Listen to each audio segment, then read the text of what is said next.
Advisor Innovation is sponsored by LPL. As financial advice continues to evolve, LPL is at the forefront.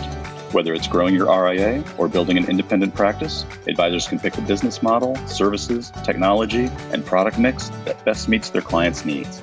As a top wealth management firm and a top 3 RIA custodian, LPL is 100% dedicated to advisor success. We look forward to learning how they can help you build your tomorrow today. For more information and show notes, visit go.lpl.com/advisor innovation. Hello, everyone, and thanks for joining us. This is the Advisor Innovations Podcast. I'm David Armstrong. As you know by now, this is simply my excuse to talk to folks who are moving the business of financial advice into new and interesting areas.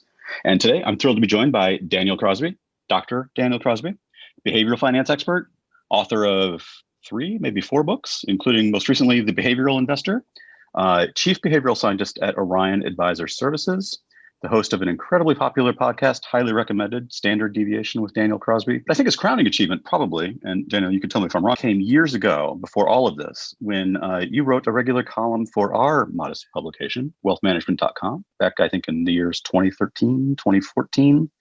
I think we called that Southern Gotham, if I recall. Yes, South Gotham, I think. I was going to say my crowning achievement was my children, but now that I think about it, that column was much better than those 3. So yes. Okay, the column was second. The column is second in there. We'll make room for your children.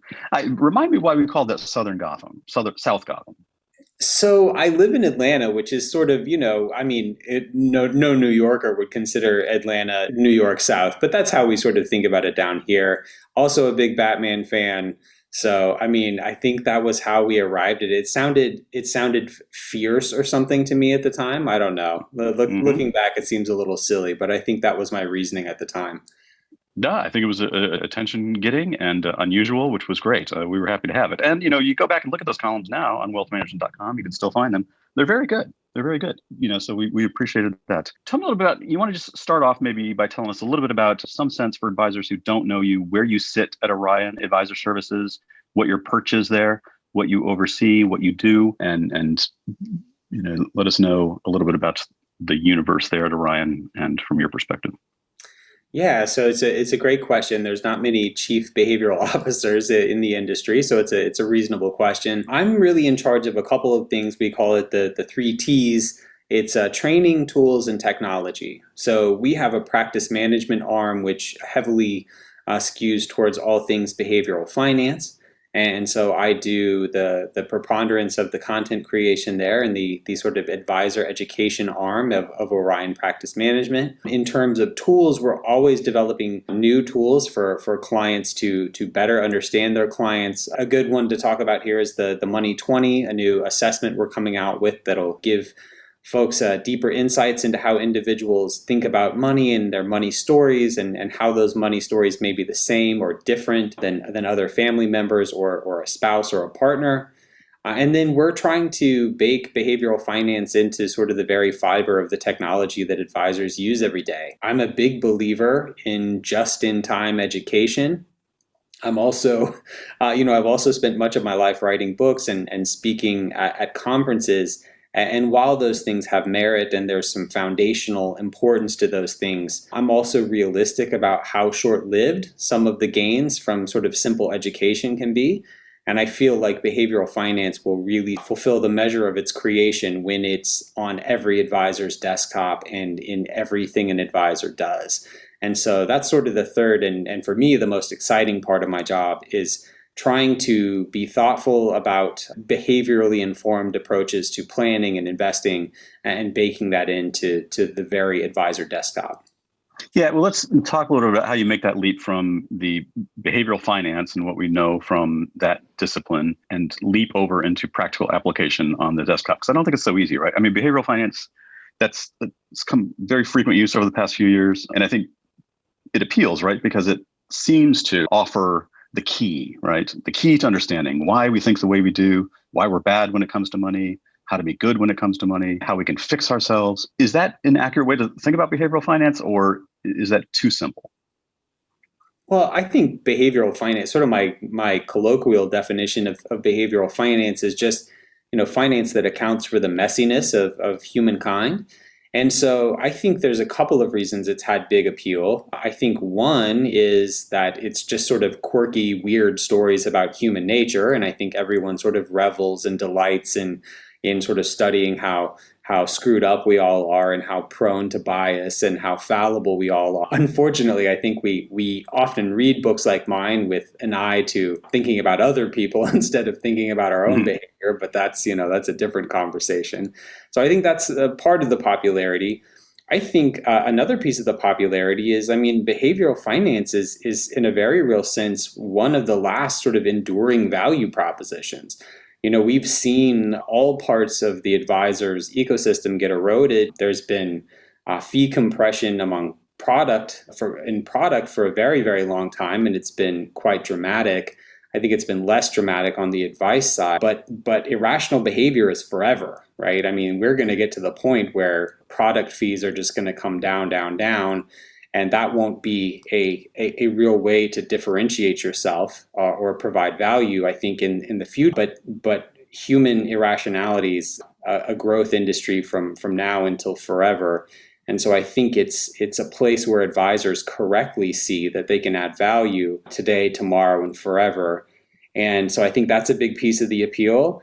And it's to me that definitely the most exciting part of the business, and it always keeps you on your toes because humans are of course messy and not mechanistic, and we can know a lot about people, but the people will still throw us curveballs, so that keeps it exciting. Well, this notion of behavioral, the messiness of people's behavior when it comes to finance, as in everything else, is forever true. I think even some of the godfathers here of behavioral economics say they themselves are not immune to the same kind of biases and that they recognize in everyone else. How then do you take something that would be prescriptive for individuals? Let's just take something as simple as don't sell your stocks when the market implodes.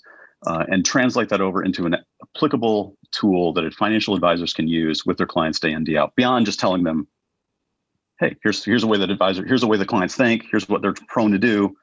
Don't let them do it. How do you create tools, practical tools out of this discipline? Yeah, I'll give two concrete examples, and I think it speaks to the need to be thoughtful about creating behaviorally informed technology.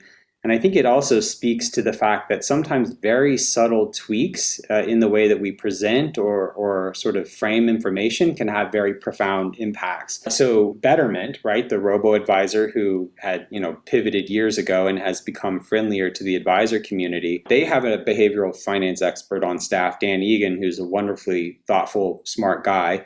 And they have a great thing where, when you're about to make a sell decision, when you're about to sell some stock, it will just say, hey, here are sort of the tax implications of what you're about to do. Are you sure you want to do this? And that very simple nudge, which is, again, just a just-in-time educational component, dramatically impacts people's decisions for the better. People hold on longer. They're more likely to stay the course when they just have to pause for a moment and think, there could be some tax implications for the thing that I'm about to do. This isn't a consequenceless decision. Let me think through this. Let me just take a beat.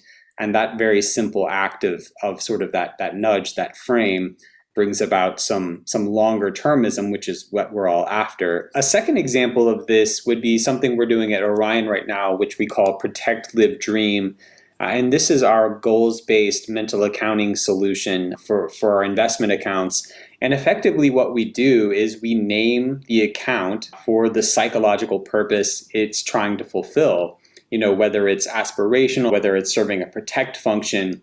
And this is an incredibly simple process, David. But what we found in the real world is that people are twice as likely to contribute to an account if it's named with respect to something that they value, and that they're sometimes as much as 10 times less likely to go to cash or to panic when they have a dedicated bucket that is earmarked for safety with the express purpose of giving them this peace of mind to see them through an 18-month or a 2-year, say, bear market. So again, both of these solutions are incredibly easy, whether it's giving someone information at the point of decision or just being thoughtful about the framing and mental accounting of a series of accounts. And yet both of them have profound impacts. I think about the Netflix button that sort of auto sends you on to the next show, sort of the little countdown. Mm-hmm. They didn't always have that. And once they instituted that, they had a 70% uptick in viewership. And technology is such that you can make very simple tweaks that have very profound behavioral implications. And I think the best fintech firms are going to continue to be thoughtful about how seemingly small innovations can drive really impactful investor decision making. You've seen these nudges be used for evil as well, right? I'm thinking of the Robinhood platforms, which spring confetti on you every time you buy a meme stock or whatever. I guess I'm asking, how are we sure that the way these tools are used are used? Well, I think one thing, to your point, there's no such thing as being Switzerland when it comes to behavior and technology. I think a lot of us tend to think of technology as being so pervasive, so ubiquitous, it touches every part of our lives, that I think sometimes we just take it for granted and we assume, we are who we are and we're going to do what we're going to do, and tech's just sort of there. It's just sort of the water that we're swimming in. But as you point out, the way that different apps and different technology applications sort of gamify these experiences has a profound impact on how we behave. And we know, one of my biggest learnings as a student of human behavior is that environment is more predictive of behavior than something like willpower. So you can come into, a life of trying to manage your money, and you can do that with the best intentions, but if it's framed poorly, and if you're incentivized to do the wrong things, you're very likely to do the wrong things. So I think we need to be careful who we partner with and make sure that the organizations with whom we partner and with whom we entrust our data and our money have our best interests at heart. There are people in the fintech ecosystem who make money by sort of catalyzing bad investor behavior. And there are different members of the fintech world that make money when investors make money and when people make prudent decisions. And so I think we have to be thoughtful about whose side we're on and who we're going to choose to do business with, because there's no such thing as a neutral application. I'm kind of interested in this. I know you guys just rolled out this Protective Dream tool, and you've given some good examples of how that works on the platform.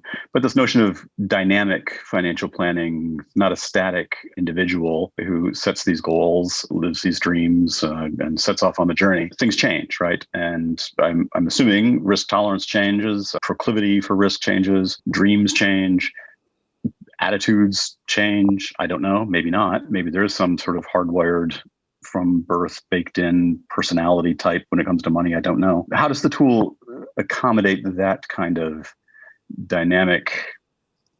Right. I mean, I know for myself, right? I don't always know what I want. I don't know what the right dream is. I don't know. I'm not always so self-aware that I can tell you exactly what buckets should belong in which categories for what outcomes. Someone asks me, how much do you want to save for retirement? And I say as much as possible. How do you change how do you address the changing dynamic of an individual's life as they go through this financial plan? It's a great question. So on the risk tolerance front, we have a solution there called the 3D RTQ. And what we do is we actually measure 3 dimensions of an individual's risk-taking behavior. So we measure their risk tolerance, which we use this term kind of sloppily in the industry as sort of a catch-all. But from an academic perspective, a risk tolerance is relatively static. And it's a person's long-term attitudes about a person's long-term willingness to make risk-reward trade-offs.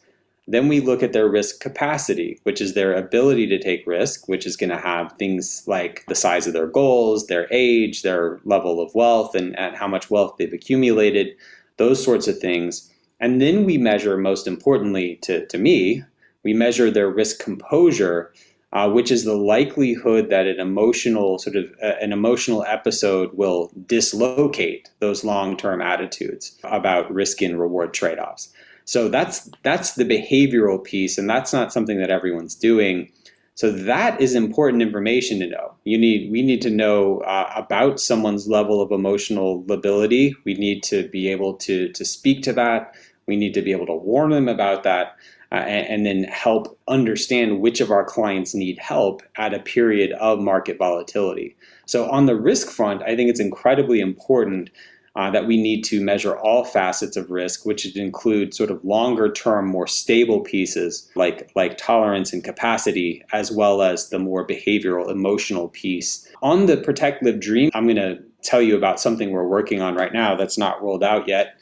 And maybe it'll light a fire under me and others to get it cranked out. But one of the things that we believe in is that values are more enduring than goals. If you ask the average person what their financial goals are, they're going to give an answer much like the one that you gave, and honestly, like the one I would give. If someone said, what are your financial goals? I'd be like, I don't know. Like, don't run out of money, have more than I do today. People aren't that connected to their goals. A lot of time it's just a round number, $1 million, $5 million, something that kind of sounds good that's not really tied to reality. So what we're working on is creating a universe of values that then maps to goals. I think that people have a much deeper and better understanding of their personal values. They have better access to those values, and then those values are more enduring. And then those values can map to a series of changing goals, right? I mean, maybe you have a value for adventure. That's likely to, maybe during one period of time, it means a trip to Thailand. Maybe during another period of time, it means going back to school. I don't know. It could mean different things, but that value endures. And so I think we need to do a better job of understanding our clients' enduring values and then mapping their less enduring, changing goals onto those values. That sounds right to me. Does that tie into this notion of money personalities? I know there's some work out there about the way people relate to money being kind of hardwired into their brains from early on in their life. Does that ring a bell? Does that come into play here at all? Well, when you look at personality traits, there's a great science around personality. It's some of the psychology. Let's be honest. Psychology is a place where the science is sometimes a little imperfect and changing. But the research around personality psychology is verified by multiple streams of research and really quite good.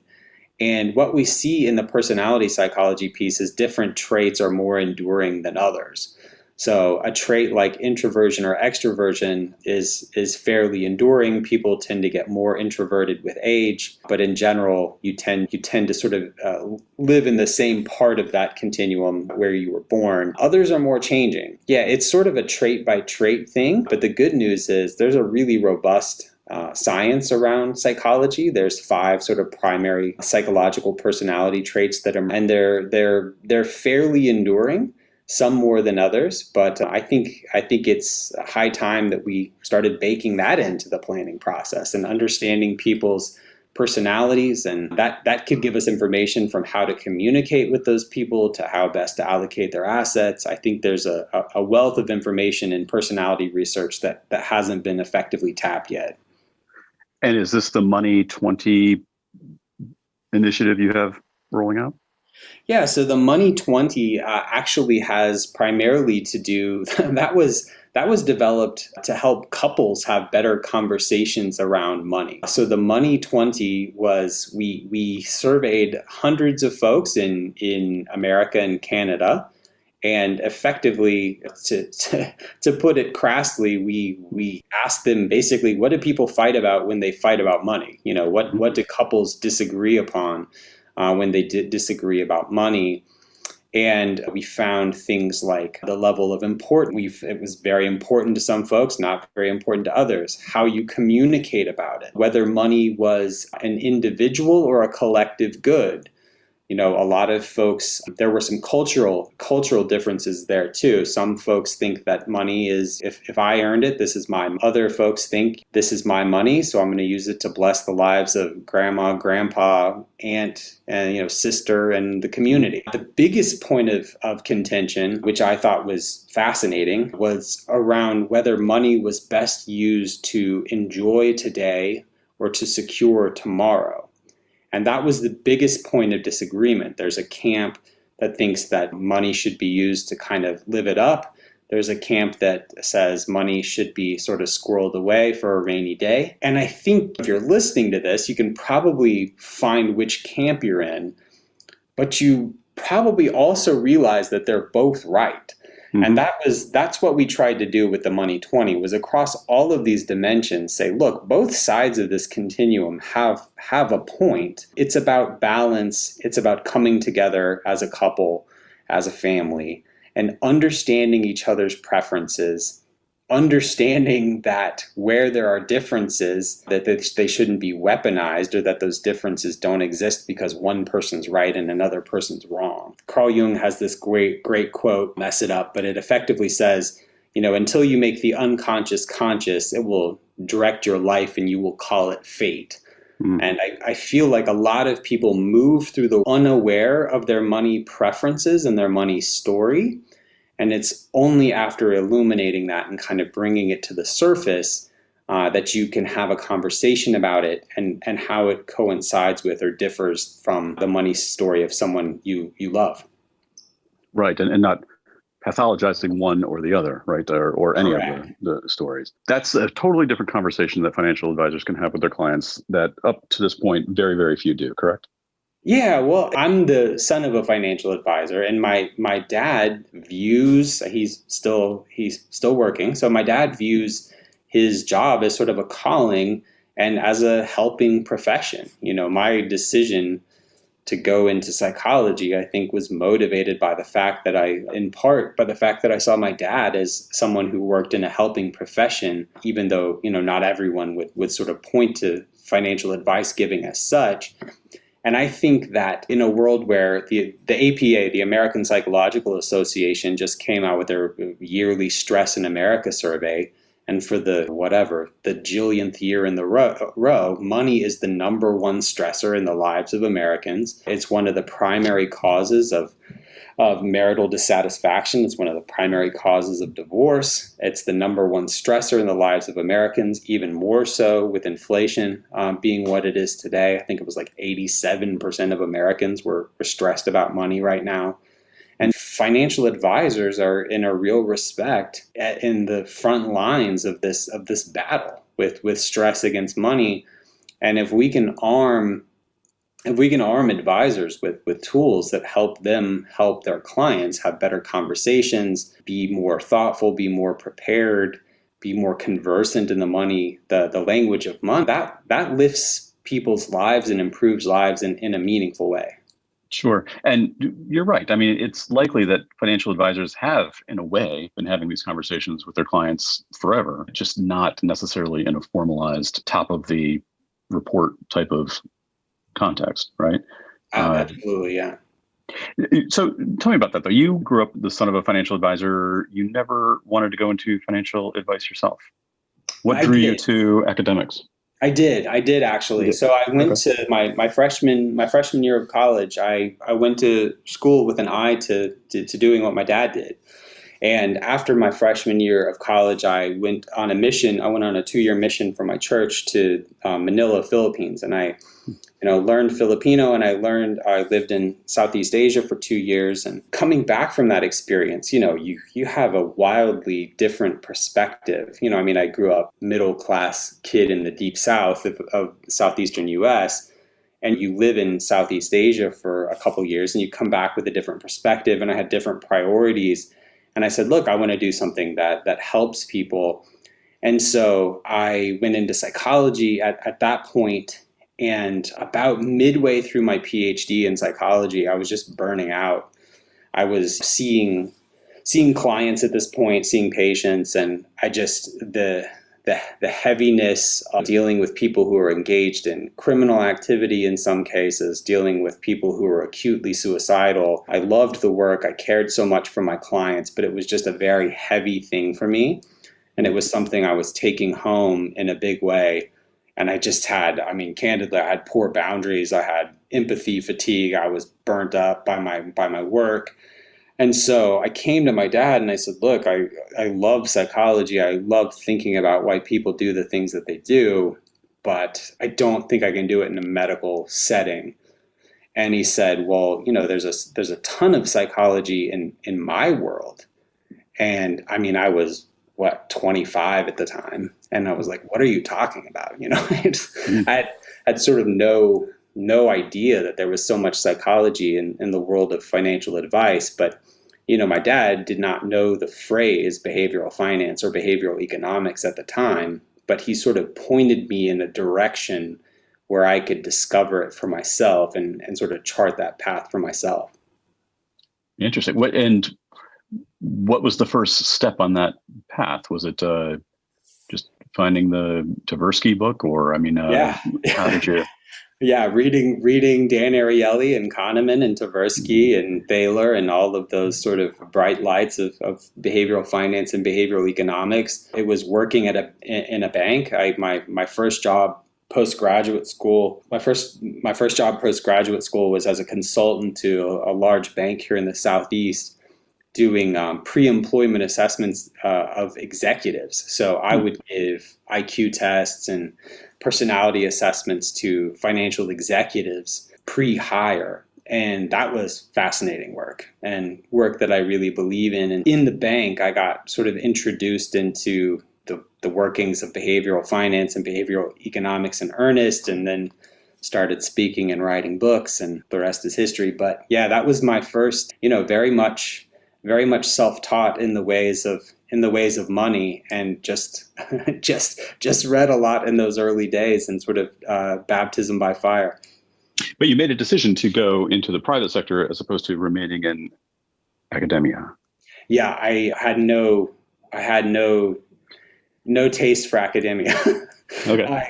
That was never. I always wanted to make my love has always been as sort of an intermediary between the ivory tower and folks like my dad. I grew up in North Alabama, and as I was reading, all of these works that we talked about, I was like, look, nobody is taking this Nobel Prize winning research and sort of laying it down in practical terms where everyday advisors can use this for their own benefit. And so I've never had a desire to work in academia, but have a real desire to take the insights of people much smarter than me and make them work for people on the front lines of serving clients. And so what did you do? Did you open up a consultancy? Did you start to speak in conferences and get your name out there a little bit, and then eventually joined Brinker Capital? Yeah, so I worked for a couple of years at this consulting firm, the banking consulting firm here in Atlanta. After that, I struck out on my own for almost 10 years, doing a combination of speaking, writing, and consulting. And at some point, that's a risky thing to do. That's a risky thing. Yeah, it was in 2009 too. That's when I did it. So I was 29 years old, and it was a recession, and I thought it would be a great idea to go out on my own, but it worked out okay. Brinker Capital was my biggest client for about 7 of those 10 years, and at some point along that journey, they decided they believed in this work enough to make it a full-time position. So I signed on with Brinker, and after about 1.5 years at Brinker, we were acquired by Orion, and that's been fantastic because it gave me sort of a great tech platform to work with and really apply these ideas at scale. And yeah, exactly, at scale. A number of financial advisors, what is the number of financial advisors that work in some way on the Orion platforms? Many thousands, yeah. Many thousands. So it's a great perch there to reach a lot of people. Mm-hmm. Well, that's great. So I was going to wrap this up by just asking you for some recommendations. I know you're a big reader. Any books that you are reading right now that you want to recommend to us? What are you reading right now? So oh goodness, what is the book? Luke Burgess book about mimetics. I'm spacing the name of it. But Is the it Luke called? Burgess book Yeah. about mimetic desire was fascinating. I mean, it's all about sort of social proof and how people desire things simply because other people desire them. Big implications for herding and behavioral finance, of course. The best behavioral finance book that I think folks haven't heard much of is The Hour Between Dog and Wolf by Coates. Coates was like a floor trader who became a doctor of neuroscience and did really interesting research into sort of the physiological aspects of sort of how human physiology impacts investment decision making. And then, of course, my own books. I would be remiss if I knew of a better book, I would have written it. So. And of course, and we'll put all those in the notes here for the show. So if people are interested, they can link to those. We'll definitely link to those. And then I got to ask you one more quick question. I know every time I talk to you on Zoom, I see the guitars in the background. How long have you been playing? What's your relationship to the guitar? So I've played since I was 16, which would give you the idea that I'm very good, which would be incorrect. So I was in a punk band in high school, a couple of punk bands, and Society's Hemorrhoid was the name of my band. And we spelled hemorrhoid phonetically because we thought that was like more punk rock, yeah. So Society's Hemorrhoid was the name of my high school band. I just found my screen printed T-shirt the other day digging through some clothes. And then honestly, I just didn't play a ton in college and grad school, just busy. And then during COVID, I picked it up in a really big way. I mean, it was just, I think everyone sort of rediscovered their at-home hobbies. So I've been pretty religious about practicing for the past two years plus. But it brings me a lot of happiness. It's sort of meditative. I like to cook and I like to play guitar because it just kind of transports me and puts you in that flow state. You sort of forget about everything else. Yeah, fantastic. Any music that you listen to that is inspiring your playing? Right now, I'm listening to The Smile, the Radiohead side project. Radiohead's my favorite band of all time. Talking about Radiohead is how I met my wife. So Wow. Radiohead is my favorite band by quite a wide margin, and they have a little side project right now that's quite good called The Smile. Okay. We'll check that. You like any of the Tom York solo stuff? Is that also? I really don't. I really don't like the Tom York solo stuff. I saw Tom York right before COVID, and I just don't love a song here and there. But I'm much more of a fan of the Radiohead stuff. And this new band, The Smile, has Johnny Greenwood in it, who is, I think, probably the soul genius, of the band. Yeah, the genius behind most of the Radiohead music. We could talk about this forever, but I kind of agree. I find the York stuff to be a little bit soulless. But anyway, neither here nor there. Daniel, this has been great. I appreciate it. Thanks very much for taking the time to talk to us. Make sure people check out the show notes with your links and your books and where to find you. We will definitely have those there.